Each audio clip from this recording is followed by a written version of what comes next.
How would you like to improve your health and keep your family safe? You're listening to the Healthy Home Hacks Podcast, where we firmly believe enjoying optimal health shouldn't be a luxury.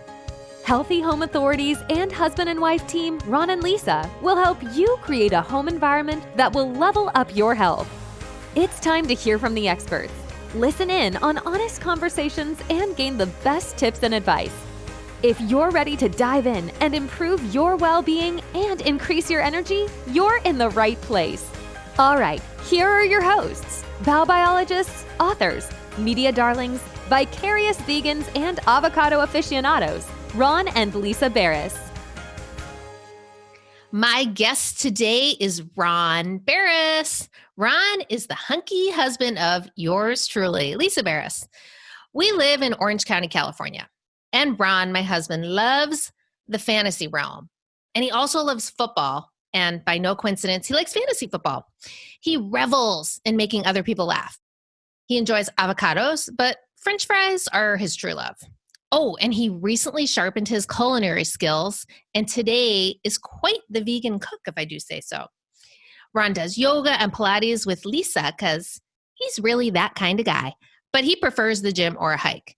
Oh, and after 18 years of marriage, he still writes Lisa weekly love notes. Aw. Ron is a building biology environmental consultant, a published author, and entrepreneur. Welcome to the show, Ron. Oh, well, thank you, Lisa. That was quite the intro. And it's actually hard to believe that 5 years ago, I couldn't even boil rice. So Exactly. Happy to be here. My guest today is Lisa Beres. And, Lisa's my dream girl. And before I even met Lisa, I wrote down all the things I was looking for in a wife. And I found them in you, Lisa. And Lisa loves all things health. She revels in entertaining and hosting parties. She enjoys sunsets and organic Chardonnay. She loves fitness and trying new things. And creativity is the thread that runs through Lisa. In addition to that, Lisa is a prolific writer, published author of 2 books, a building biology environmental consultant, and an entrepreneur. Lisa, welcome to the show. Thank you. Thank you for having me, Ron. So when you wrote that list before you met me, did she have dark hair? Was she brunette? Because as you know, I was brunette when I met you and now I'm blonde. She did have dark hair. Okay, and now she has dark roots. So that's so that's it right. still maintains.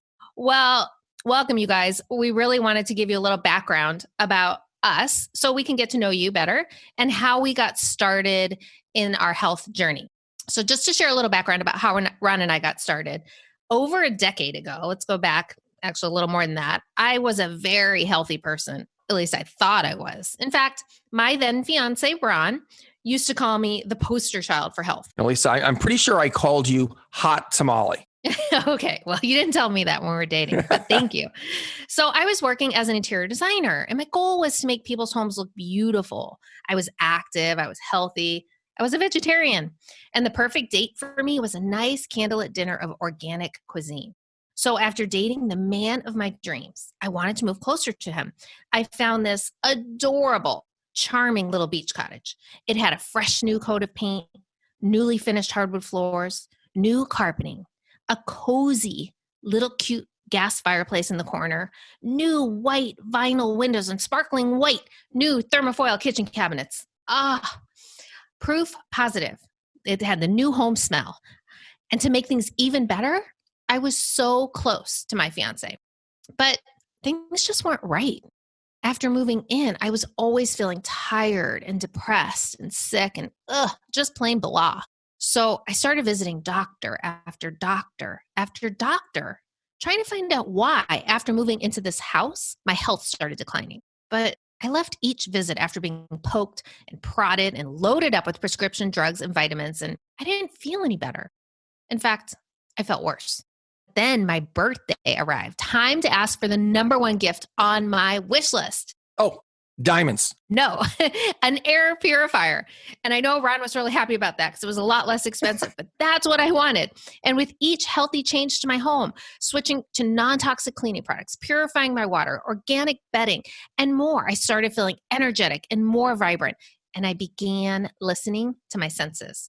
So I became obsessed with how my home was directly connected to how I was feeling. So I studied, I researched book after book after book. I became a building biologist and I said, hey, Ron, let's start a business where we can educate consumers on the dangerous hidden toxins in their homes that they're exposed to daily. And then we can provide real solutions for them. So we did. Yes, we did. That's what we did. This episode is extra special because we're going to do a rapid fire 28 questions so you can get familiar with us and get to know us on a more personal level before you dive deep into all of our upcoming healthy home hack episodes. And after we share a little background with you about how we got started on our healthy journey, we'll share how things weren't always that way. And then we'll dive in to our personal life. Yes. So Ron will ask me several questions and I'll do the same for him. And hopefully by the end of the show, you will get to know us a little better. And heck, maybe we'll even learn a thing or two about each other as well. Are you ready? Okay, so let's get started with a little inspiration from the late James Lipton. If you remember him from that TV show Inside the Actor's Studio, got a little inspiration from him today. Excellent. Okay, so Lisa, what is your favorite word? Love. Okay. Why love? I just encompasses everything. Love of life, love of people, love of, it's just, if you have love, I think if everything else is gone and you have love, I think you're rich, you're wealthy. Okay, great answer. What is your least favorite word? That would be fear. Okay. I guess that's obvious why, right? I mean, fear is just such a negative. Yeah, it's the opposite, and so much fear in the world today. I think if we could eliminate the fear, we'd all be in such a better place. Okay, this is an awkward question to ask on air, but what turns you on? Whoa, okay, we're going there. Well, I'll keep this G-rated. Creativity. I mean, you said it earlier, it's the thread that runs through me, and I feel like it's my life force. No matter what I do, I have to be creating in some way, or I just feel, I guess, dead in some ways. Okay, what turns you off? This one's easy. Pessimism. I really, really don't like Debbie Downers. I'm a half glass full kind of girl. Yeah, I got to always see the goodness in everything. What sound or noise do you love? I love the sound of laughter. It can be kids laughing. It can be friends laughing, family. I just love the sound of laughter. I like that. What sound or noise do you hate? City sounds. I know it sounds weird, but I really don't like the sounds of horns honking or people screaming at each other, sirens. It's a really negative sound to me, and I do not sleep well in big cities. Okay, fair enough. I like to visit them. I just don't, it just rubs me. Okay, weird. Fair enough. So what profession other than your own would you like to attempt? I am doing it all right now. I love the variety of my work and being able to write and be here with you guys listening, talking on a podcast, educating, speaking, offering our digital programs, all the creativity that goes into that while helping people. But I used to be an interior designer, so I love anything creative. And I've often thought, maybe a party planner. Party planner, okay. I'd like to, I don't know. It seems fun. I know it's stressful too, but something creative, something where I get to transform. Now, would you want to be a party planner that has limited budgets, or would you want unlimited budget? Okay. No, boo. Okay. Definitely not. So what profession would you not like to do? There's so many. But I think one that comes to mind is one that nobody wants, and that would be to be a trash collector, or what do they call it? A sanitation engineer. And I value those people. Thank God people, keep our planet clean. But I really love beauty, and I don't like clutter and dirt. And so I think that would just be a hard environment for me to be around. This answers a lot of questions, because that's why I have trash duty, I take it, right? Is that how I inherited that? Exactly. Okay. I don't think I've ever taken the trash out. Well, oh no. You guys are really learning a lot. Okay. What is something surprising that people don't know about you? Something that comes to mind that people don't know about me would be, back in college, when I went to Arizona State University, I went to aerobics all the time. They were having auditions for aerobics instructors, and I had a lot of dance background, but I had never been an aerobics instructor. And I auditioned, and while I was not like the best, I got hired to teach the women's golf team at ASU. I was their personal aerobics instructor. It was really fun.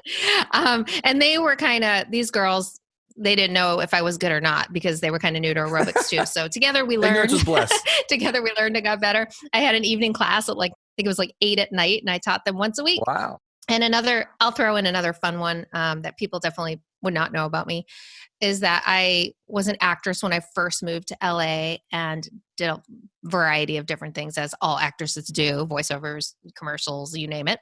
But I was the lead in a B, let me preface that, a B horror film. I was the lead. And please don't look it up. I'll spare you the gory details. Very good. I saw parts of it. It was too scary to watch the whole thing. Yeah. It's no, not one of my finest moments. All right, Lisa, we're going to go a little bit deeper on the questions here. How do you find a family and business balance without losing your sanity or feeling guilty? That's a great question. It's a challenge. I think we all feel it. Anyone who is an entrepreneur, or heck, even if you're not an entrepreneur, just balancing your life and finding that time to shut off. And fellow entrepreneurs who are listening, that it's extra challenging because your work is always with you. It's really hard to turn it off.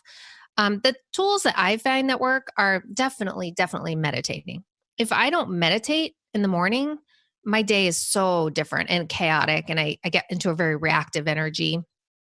So I think grounding yourself, meditating. One of the things that I really have had to train myself to do is take a digital detox. And that can even be just not having my phone on during the day while I'm working on projects, to get out of that kind of fight or flight mode where you're always on and always trying to respond to everything.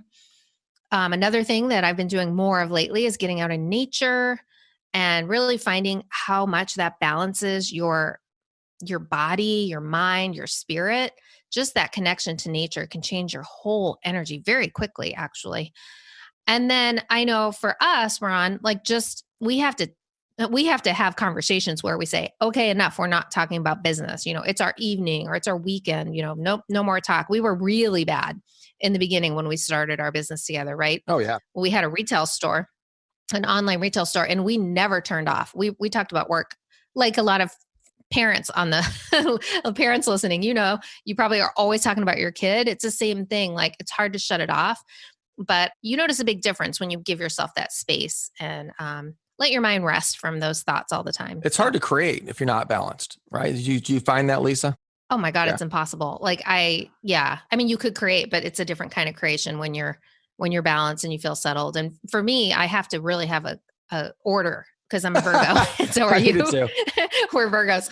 I really have to have order. I can't have a lot of papers and clutter and chaos. It's really hard for me to focus with that. So that's just how I work. Some people actually thrive in a chaotic environment. I'm the opposite. I really need serenity and cleanliness and kind of just a space to create. And I need, let me say that again. I really need a space in which to create in. Well, that makes a lot of sense. And so when you get away from the chaos, speaking of which, what would be the best vacation you have ever had?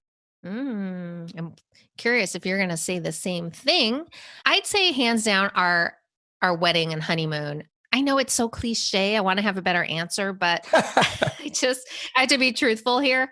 I mean, it was 2 weeks. You and me don't take long vacations like that. We usually a week at most, I think. And so, just a week. It wasn't just that we were in Hawaii, but that we were getting married and all your loved ones are surrounding you, your friends and your family. And it's all just about joy. And, we had a really unique wedding because we didn't do a bachelorette party. Instead, we did scavenger hunts with all the guests through the little downtown Kona. And we did a booze cruise and we did a snorkel cruise. And we really made it a total destination wedding with a lot of events. And then you and I jetted off to the cute island of Lanai and then also to Maui. And it was just amazing. You feel so relaxed. You're starting your life together.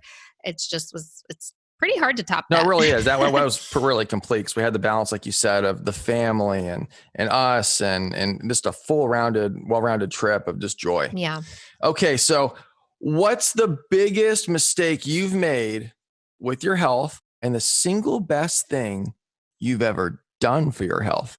As far as mistake, I'm a kind of person that doesn't really believe in mistakes. I think everything is a learning lesson. We get better and better. Like the Maya Angelou quote, when you know better, you do better. So I don't really like to look at things as mistakes, but if you go back to me, when I was in my 20s, I was just like so unhealthy. I was 20 pounds more than I weigh today. I weighed 20 pounds more. I had horrible acne. I didn't understand anything about health except what mainstream media was throwing at me. Like a lot of people are trapped in that, do this diet and do this diet, or, use this skin cream. Like I just sort of took everything at face value. I didn't have any control over what was really healthy and how to kind of heal from the inside. I had to learn how to eat better. I had to learn how to read labels, not just on food, but in my entire life, my personal care, my cleaning products, everything.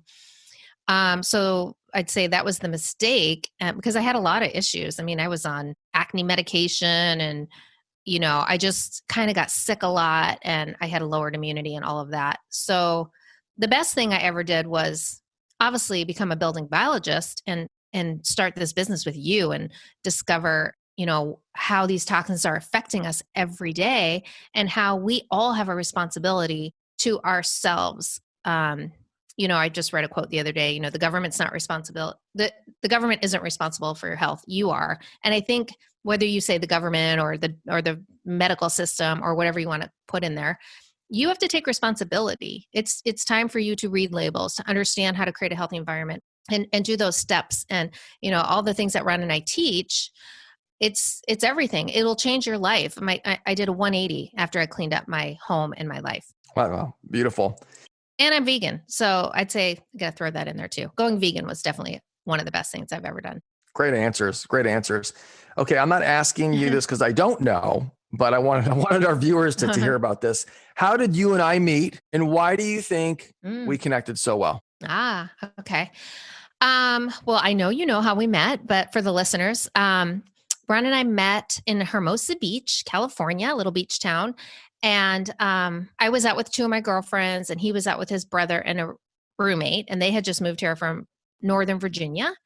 And I kind of had a chip on my shoulder. I didn't really want to go out. I was kind of getting so sick of the dating scene and thought, this is not a place you'd meet somebody that you really are going to take serious. We met and there was a promoter, like what do you call those people? Like a promoter of it was a bar/restaurant. And she literally pushed our group together and took a photo, a Polaroid. And it's really neat because we actually have a photo of us the instant we met. And little did I know, that night that we'd end up, being married now 18 years. But we connected that night because you made me laugh so hard. You just were so funny and so endearing and down to earth. And I know you had only been in Hermosa Beach like a week. You were literally had just moved there.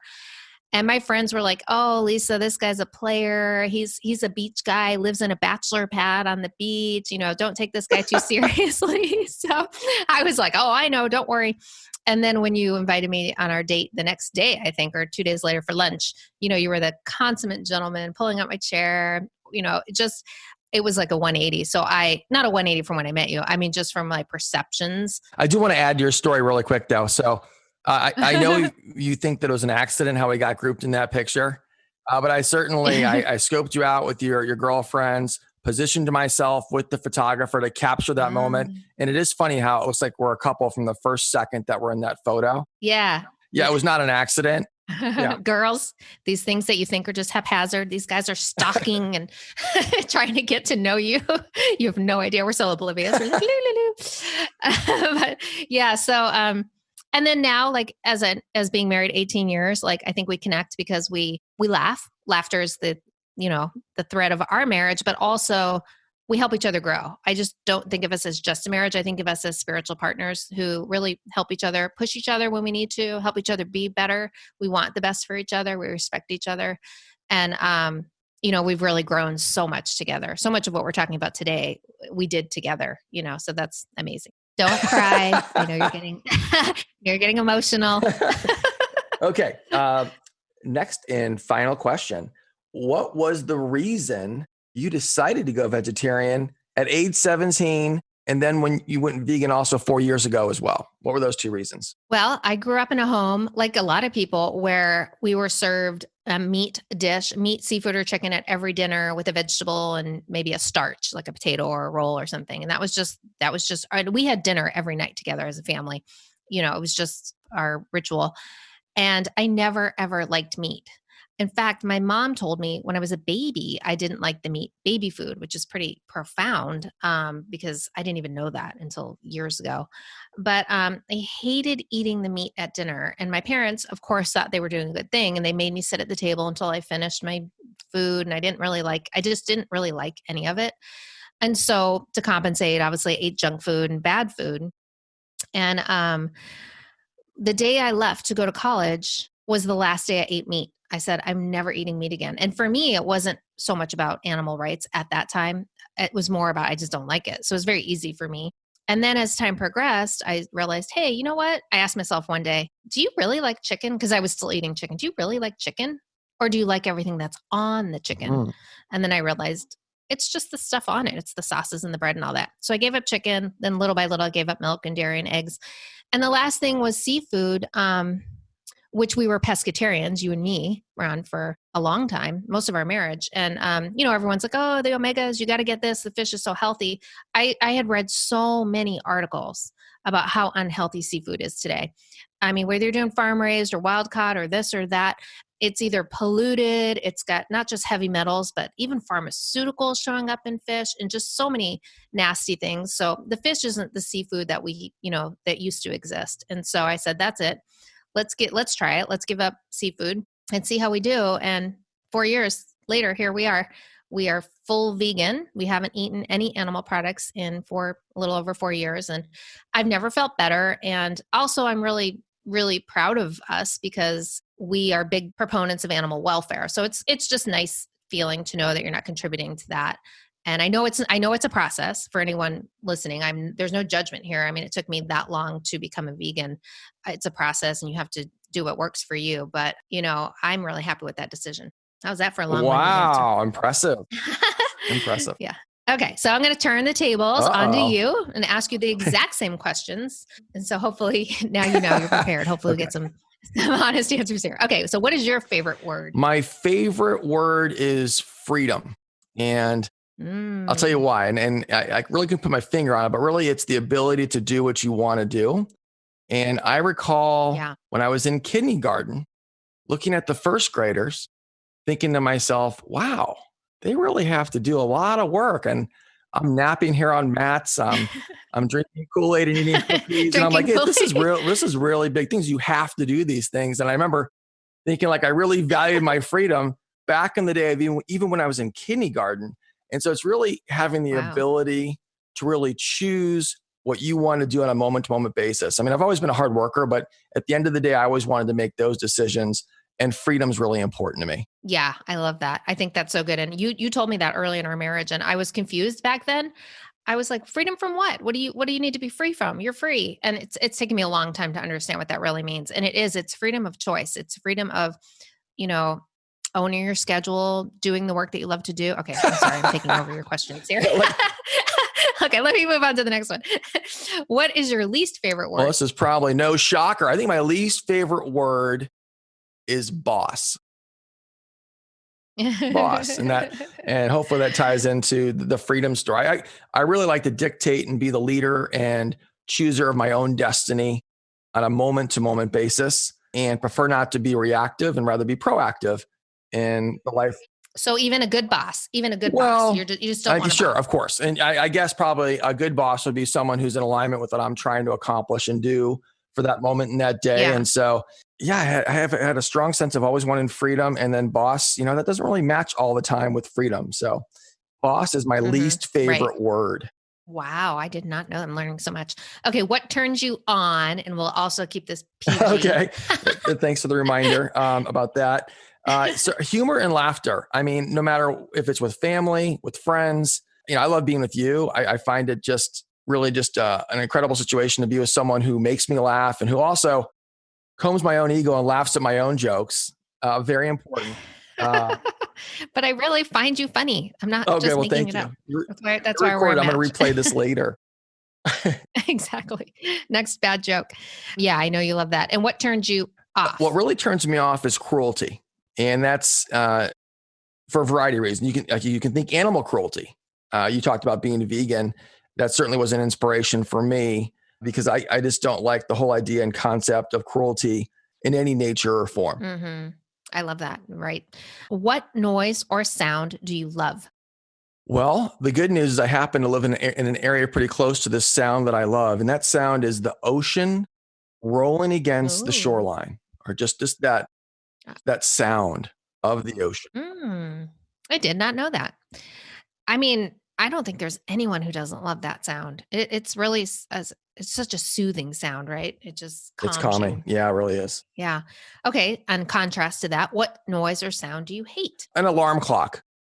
Yeah, an alarm clock, even though I use Yeah. it every day. A battery alarm clock, by the way, but I use it every day, and I don't love that sound.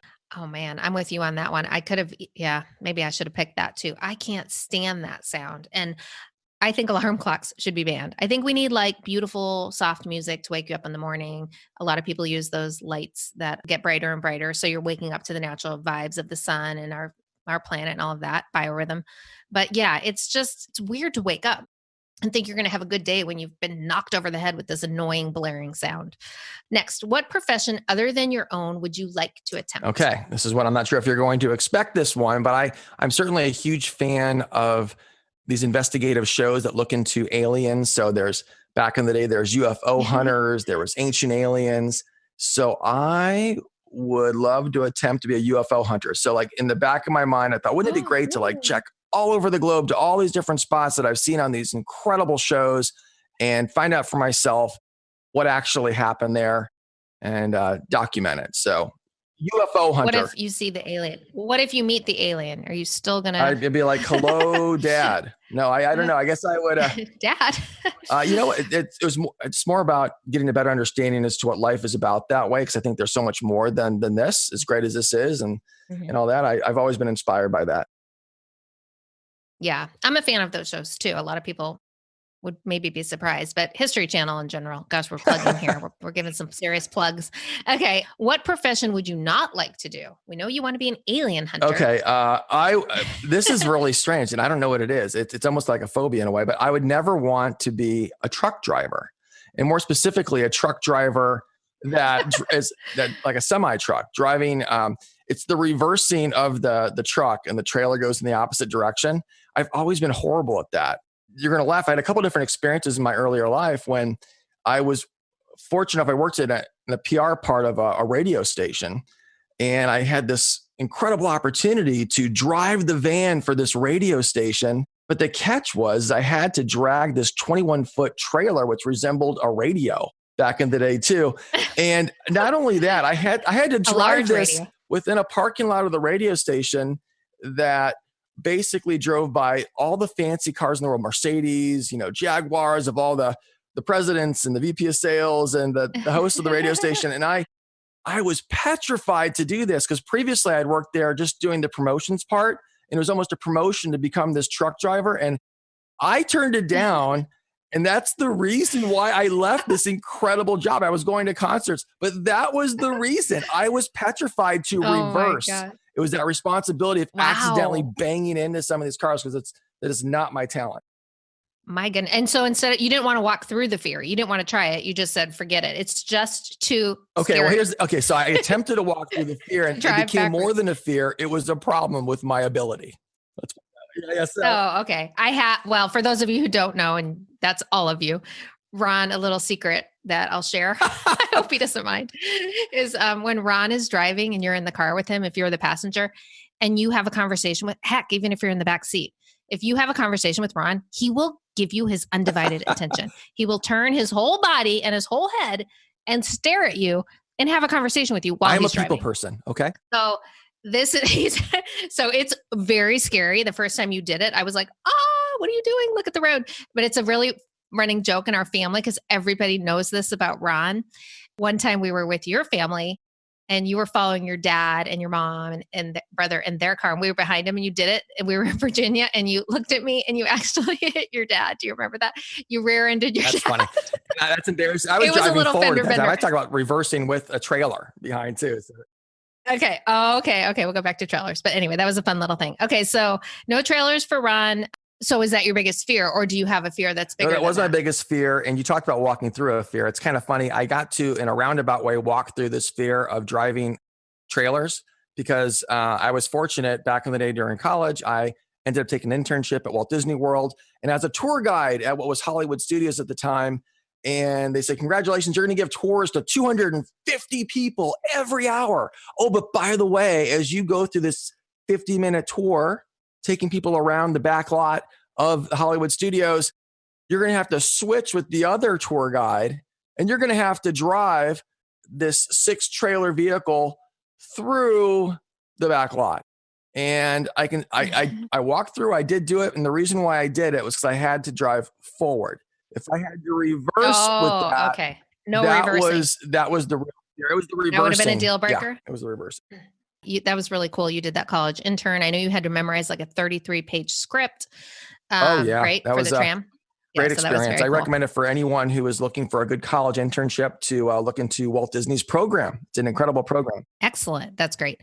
Okay. So if you could live anywhere else in the world besides where we are here in Orange County, California, where would you live? Okay. I had a wonderful experience back in the day when I was working in corporate America where I went on a club trip to Australia, and it was the northern part of Australia, and they pronounce it Cairns, even though it looks like it's spelled Cairns. And not only is it beautiful beachfront ocean living over that part of the country, it also butts up against the Great Barrier Reef. And also below it in the south is the rainforest. So you had this lush forest and you had the ocean, you had everything you can possibly imagine for a beautiful tropical vacation. And I would love to live there as another place to live. Yeah. You also said the people, because I have never been there. You said the people are the most friendly that you've ever encountered in the world. They were. It is the atmosphere. Everyone was happy and easygoing, very approachable. It felt very homey. So I highly recommend it to anyone who's looking for some exotic, beautiful vacation spot to go to. Yeah. And you can hold a koala bear. Yeah, that's right. I mean, come on. That's right. Bingo. That's That's the cherry on top. Yep. Okay. So what is something about you, Ron, that would surprise our listeners? Something that we haven't talked about because we've already had a few surprises. Okay. I dabbled a little bit in entertainment when I was in college and a little out of college. What I mean by that, it was a combination of putting together video productions, doing acting work. So to make a long story short, I appeared in over 33 different feature films. So if you're really quick at watching, if you're actually not quick, if you're slow at watching films, you might see me for the split second in films like Die Hard 3, sitting on a truck, listening to Jeremy Irons give directions to East German terrorists next to my brother on a truck. That was neat. And also I produced... I was an extra. Yeah, I was an extra. I was all for it. I did some other things too. Yeah. Did some stand-in work, which is a little bit more than that on True Lies. So this is a real treat. I did some acting scenes with Schwarzenegger. So when they lay out the scene, they do practice scenes before, at least physically for the cameras and the lighting to get a better idea. And Tom Arnold was not in the scene, but Schwarzenegger was there and they needed someone to be a prop for Schwarzenegger to throw around against a car. And so I got to be a prop for that. That was really neat. And then, you were chosen. So inspiring. James Cameron was the producer of that film. And then that inspired me to do my own video and with one of my college roommates. And we produced a video. We put a lot into it, a lot of money, a lot of effort, and ended up getting some great accolades and being nominated for Best How-To Video in the country back in the early 90s. Mm-hmm. Wow. That's amazing. I love that story. I think when I was first dating you, you gave me that video. And ironically, the video is, what's the name? How to plan a wedding? The video wedding planner. So you can imagine my surprise when Ron and I were newly dating and he gave me the video. Whoa. Aggressive, that was right? Really funny. Yeah. So that was... No. I was like, wait, is this a hint? Is he proposing like so destiny. Quickly? Yeah. No, but it was very cool. No, it's good. Okay. So here's a question that came from our producer that he thought our listeners would like to know. Do I share the blankets or am I a cover hog? inquiring minds want to know. Okay.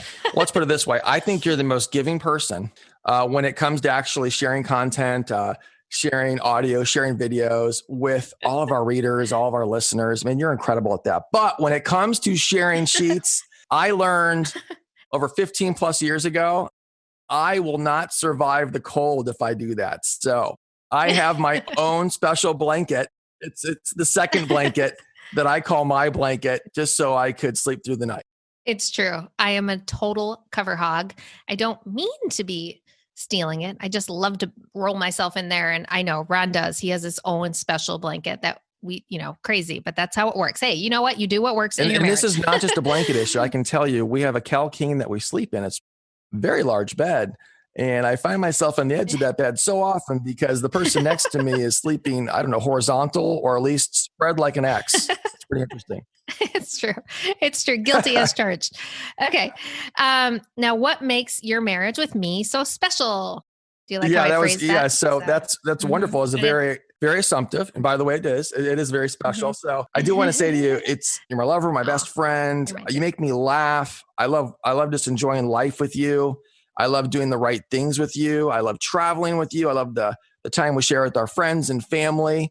It's such an enriching experience and it just seems so balanced. Back in the day when I grew up, I really never, ever envisioned or thought that I can be such good friends with someone of the opposite sex, really. I mean, I always thought, hey, you can have a great relationship, but I didn't realize how deep and how great it can be to be truly best friends with you. Oh, that is so nice. I feel the same way. I actually thought that too when I was younger. So that's really interesting.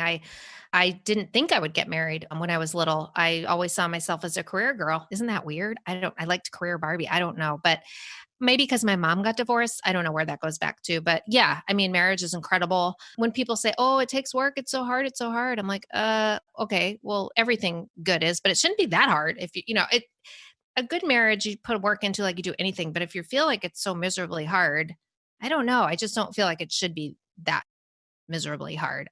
It's not for us, I guess. And I just feel like everybody has challenges. We all have challenges in different ways, but your marriage should be the thing that sort of is, guiding and helping, not pulling down. So anyway, I'm not a marriage counselor.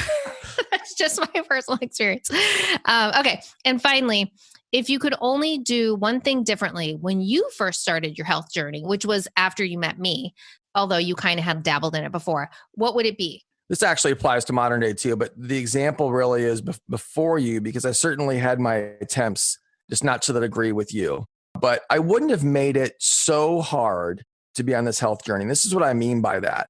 And I loved this quote. Someone shared this with me a long time ago. You can't out exercise a bad diet and unhealthy living environment. You can't outwork it really. So you can't outdo it. So back in the day, I did an excellent job I worked out like a horse, I can tell you, but I weighed 30 pounds more. I was working out at least an hour a day. And some days I'd play, basketball for a couple hours. And this is after having a full work day. I was eating a horrible diet. This was my typical day. I would get up and I'd be like, okay. And there was a little deli next to where I worked. I would go by. This is back. I was vegetarian, kind of. Actually, I was not vegan, and I was eating cheese and dairy, and every once in a while, fish. So I'd have I get 2 Egg McMuffins and an orange juice. I'd scarf those down, and then 3 hours later, I'd go back to that same deli, and it's time for bagel tuna sandwiches. I would have 2 bagel tuna sandwiches. This is no joke. They would be 2 bagel. Sometimes there'd be cheese on them because that tasted better at the time for me. And then sprinkled throughout the remainder 4 hours before dinner, there was a wonderful service cart of snacks, cookies, potato chips, pretzels. It's that 4 o'clock office, that craving. Probably was 2 o'clock. And then so I would gorge on this. I thought about it in the past. I must have had at least 5,000 plus calories. And to top it off, I would wash it down with an unfiltered glass of water throughout the day multiple times. Soda, which by the way, I ended up giving up before we met too. But boy, at that time I wasn't. I was drinking a lot of soda. And then right before dinner, I would hit the gym for the exercise and then have a major dinner when I got home. And the funny thing is just one of those meals probably would have been enough to eat for the day. In my environment, I had a very different way of thinking back then. I had a good intense of working out hard. And I always envisioned myself like you can just do more time at the gym, or you can just do that. But yeah, my environment wasn't that solid either. And it basically sprung on a situation where I had some different things happening to me, some issues with inflammatory issues and that sort of thing. So you can't outwork out a bad diet. You can't outwork. Or really an environment that's unhealthy in general. And this didn't include, at the time, even the air I was breathing. I certainly was not drinking filtered water. I was drinking soda. I was just doing all the wrong things except the exercise. So I always get mystified when I see all these exercise videos out there and like, you can be lean and mean, just 20 minutes a day, an hour a day. No, it's what you put in too. It's not just what you work out. Yeah. There's a quote that I love that's nothing tastes as good as healthy feels. Ooh, I like that.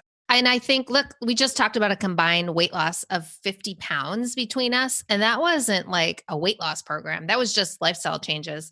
And I think it was really poignant what you said about it's almost like when you described that bagel and all that food you were eating, like your body just wasn't getting the nutrients and wasn't getting all the vitamins and minerals that it needed. So it just kept looking for something else and looking for something else. And so you never satiate that hunger when you are putting in such, low energy foods and foods that have no nutritional value. So that's just a little tip for anybody listening.